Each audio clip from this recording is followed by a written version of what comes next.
It's Phoenix Sun once again, Pyramid Media Podcast.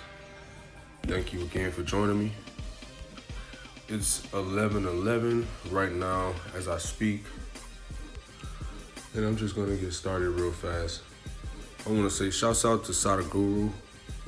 He definitely has been a great spiritual mentor that I've been following online for a long time. I listen to his segments often when I need to get realigned with my inner peace. Today he dropped a video referring to pyramid meditation.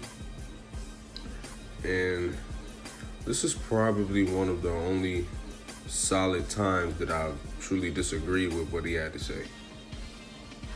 I'm gonna break down a little science, and then I'm gonna go into a personal experience that I actually had with pyramid crystals, pyramid-shaped crystals. I do chakra meditations, and I'm gonna go into that as well. What Sadhguru had to say was, pyramids are not used for meditation and are only used for the dead. And I do understand what he was getting at when he said that, because that is what Isis used for the reincarnation of Horus through Osiris. She used the pyramids to generate his spirit to travel through the pyramid, because what the pyramid does, there's sacred geometry in the pyramid. Also, not just it just being a pyramid, but also where it's located, and it's shaped like that for a reason. Lifespans of plants not only increase dramatically, but they grow 300% faster when in a pyramid.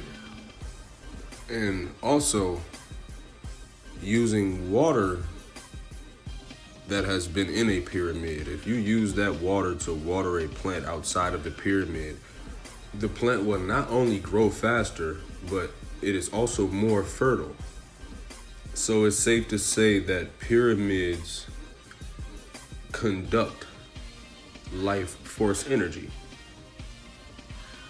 So there's no way it could possibly only be used for the dead, because it promotes life metaphysically. Now, the experience that I've had with chakra stones, that's what I call them, they're healing crystals. I have 7 chakra stones that are pyramid shaped, and I meditate with them. Now,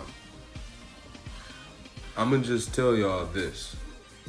I've had more experiences than what I'm going to explain to y'all.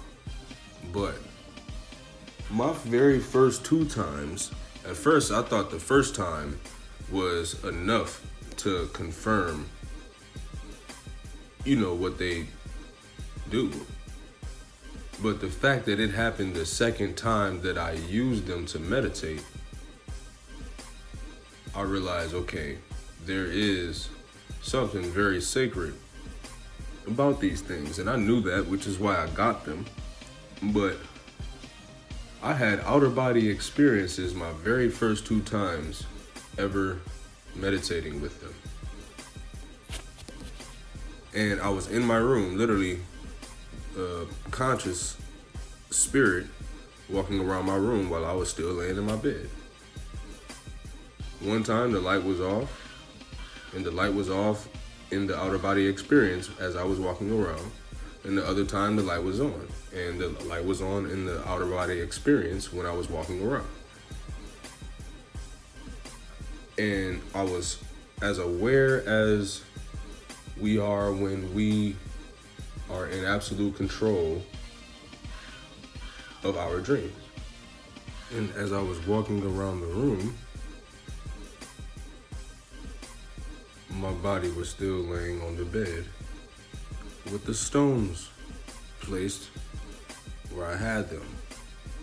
And we have 7 primary chakras, which is why I have 7 stones. Totally, we have 114. But we have 7 primary ones. And it was a delightful experience. I'm not gonna say that every experience was pretty, you know what I'm saying? But it was needed because one thing that comes with healing, you have to expunge your dark side. So it has to surface in order for it to filter out. So trust me, this spiritual journey is a ride, and it's a very long one, because we are infinite beings, and we were put here to simply overcome our problems. But yeah, that's all I gotta say. Thank you for joining me. Shout out to Sadhguru. Big salute to you, dog. Appreciate you for everything. I'm gonna be on. After this album release, I don't wanna be wrong. Cause in fact, the power of the tongue could patch up doubt and devour these ugly slums. Envision trying to live off grams of love to becoming a Grammy nominee, cause we strong. And Dubai's the mission, choose wisely. You cry when you accomplish shit. You living a life so difficult, and what consciousness includes is trying to give righteousness to youth. Yeah, my right to be violent, if not, since it's your roots. I ain't living right, but my intentions prove.